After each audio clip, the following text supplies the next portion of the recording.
Ngayon, pinatunayan ko na naman kay Pudong na ako ang pinaka-the best niyang kaibigan sa lahat. Sir. Kasi ang problema kay Pudong, pakita ko itong putayan na to. Pakita mo. Ang problema kay Pudong, sa akin, kung kani-kanino pa siya sumasama. Ako naman yung the best na kaibigan niya. Sa No lahat doubt. ng ibang kaibigan ni Pudong dyan na nanonood neto Ma-pressure kayo. hindi talaga kayo ang the best na kaibigan ni Pudong. Ako mula umpisa pa lang mula bata pa lang si Pudong. Ako nagpalaki kay Pudong Ako nagpalaki kay Pudong. Ako yun. Ako ang the best na kaibigan ni Pudong, pero hindi niya ako sinasamahan.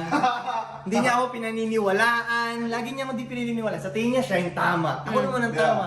Koy, alam mo, ba't nakikinig ako sa'yo? Hindi ka nga nakikinig sa akin. Hindi nga eh. Hindi totoo yun na nakikinig siya sa akin. Koy, ito nga nakikinig ako sa'yo eh. Dito pa rin ako eh. Safe na safe pa rin ako sa'yo, Koy. Hindi totoo yan. Dong, hindi Kasi totoo kung hindi yan. ako